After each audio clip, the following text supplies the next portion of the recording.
بسم اللہ الرحمن الرحیم۔ السلام علیکم۔ ڈاکٹر نوید ہیلتھ کیئر میں آپ لوگوں کو خوش آمدید۔ امید ہے ویورز آپ سب لوگ خیریت سے ہوں گے۔ آج کا ہمارا پروگرام سورائسس کے بارے میں ہے، جسے اردو میں چنبل بھی کہتے ہیں۔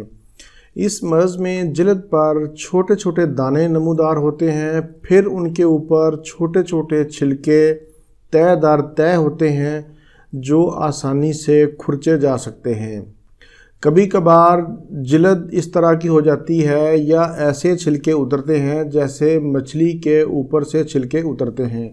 عام طور پر ان میں خارش نہیں ہوتی، لیکن اگر خارش ہو تو پھر یہ سمجھنا چاہیے کہ یہ مرض بڑھنے کی علامت ہے۔ یہ مرض بہت ہی ضدی اور تکلیف دہ ہے۔ یہ زیادہ تر بازوؤں، ٹانگوں، کہنیوں، کمر اور سر پر ہوتا ہے۔ اس مرض کے شکار افراد کو جسم کے مختلف حصوں میں سوزش بھی ہو سکتی ہے۔ سردیوں کے موسم میں یہ مرض زیادہ ہوتا ہے کیونکہ خشک موسم جلد سے نمی کھینچ لیتا ہے۔ اس لیے ضروری ہے کہ سورائسس کے مریض سردیوں میں زیادہ گرم پانی اور صابن کا استعمال نہ کریں، کیونکہ یہ دونوں چیزیں خشکی پیدا کرتی ہیں۔ یہ بیماری 70% موروثی ہوتی ہے، یعنی کہ ہمیں اپنے والدین سے منتقل ہوتی ہے۔ سورائسس کے مریضوں میں عام طور پر دل اور گردے متاثر ہونے کے چانسز زیادہ ہوتے ہیں۔ سورائسس کے مریض ڈپریشن، غصہ، چڑچڑاپن اور بے چینی کی کیفیت کا شکار بھی ہوتے ہیں۔ دنیا بھر میں 13 کروڑ کے لگ بھگ اس بیماری کے مریض پائے جاتے ہیں۔ اس بیماری کی وجہ سے مرد اور خواتین دونوں کی روزمرہ کی زندگی بری طرح متاثر ہوتی ہے۔ بہت سے لوگ سورائسس کی وجہ سے نفسیاتی مریض بن گئے ہیں۔ اس بیماری کی وجہ سے جوڑوں میں سوزش اور درد کی شکایت بھی ہوتی ہے۔ اگر آپ کے جسم کے کسی بھی حصہ سے سرخ رنگ کے ہلکے ہلکے نشانات بننا شروع ہو جائیں اور ان میں ہلکا ہلکا درد بھی ہو، پھر جلد سے خون رسنا شروع ہو جائے، تو آپ یہ سمجھیں کہ یہ علامت سورائسس کی ہے، یعنی چنبل کی ہے۔ سورائسس کی وجہ سے جسم کا مدافعتی نظام بری طرح متاثر ہوتا ہے۔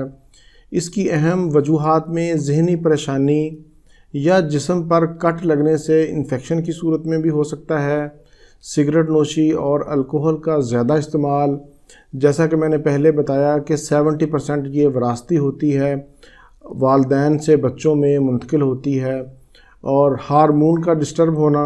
عورتوں کو حمل کے دوران اس بیماری کا سامنا ہو سکتا ہے۔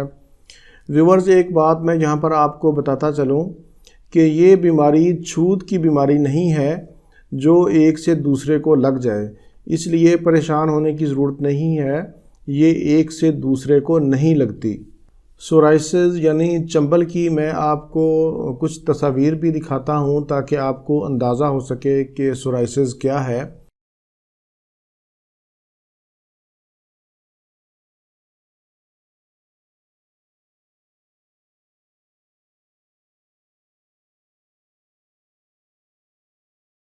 اس کا علاج آسان اور معمولی نہیں ہے۔ اس کے علاج پر آپ کو 3 ماہ بھی لگ سکتے ہیں یا اس سے بھی زیادہ لگ سکتے ہیں۔ ایلوپیتھک، جسے ہم جدید طریقہ علاج کہتے ہیں، اس میں سوائے اسٹیرائڈز اور اینٹی بائیوٹکس کے علاوہ اس مرض کے لیے کچھ نہیں ہے۔ ہومیوپیتھک میں اس کا شافی علاج موجود ہے۔ اگر آپ سیریس ہو کر اس کا علاج ہومیوپیتھک طریقہ علاج میں کریں گے یا کروائیں گے تو انشاءاللہ آپ کو 100% کامیابی ملے گی۔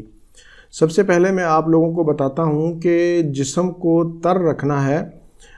آئل کی صورت میں یا ویزلین کی صورت میں یا پیٹرولیم جیل کی صورت میں آپ کسی بھی چیز سے اپنے جسم کو تر رکھیں، خشک نہ ہونے دیں۔ ویورز، اب میں آپ کو اس پر لگانے کا ایک مرہم بتاتا ہوں، ایک آئل بتاتا ہوں کہ آپ نے اس کو کس طرح سے بنانا ہے اور لگانا کس طرح سے ہے۔ ہومیوپیتھک کی ایک دوائی ہے کیلنڈولا، اس کو آپ نے مدر ٹنکچر میں لینا ہے اور اس کو 10 ml لینا ہے۔ 10 ml کیلنڈولا لینا ہے اور 100 ml آپ نے اولیو آئل لینا ہے، یعنی زیتون کا تیل۔ کیلنڈولا مدر ٹنکچر کو آپ نے آئل میں اچھی طرح مکس کر لینا ہے اور نہانے کے بعد اپنے جسم کے اوپر اس آئل کو لگائیں۔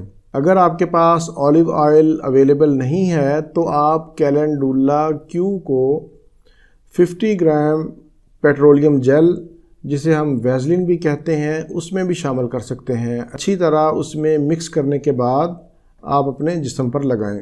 یہ تو تھا لگانے کے لیے۔ اب میں آپ کو کھانے کے لیے بھی بتاتا ہوں۔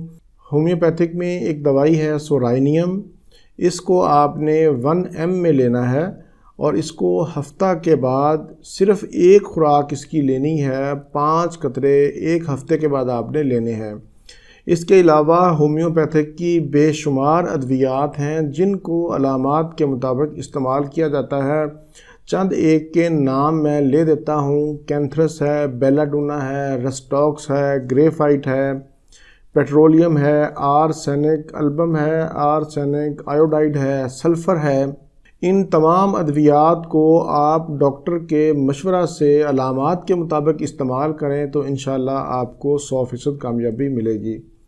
ویورز، امید ہے آپ کو میرا آج کا یہ پروگرام پسند آئے گا۔ دوبارہ کسی نئی معلوماتی ویڈیو کے ساتھ آپ کی خدمت میں پھر حاضر ہوں گا۔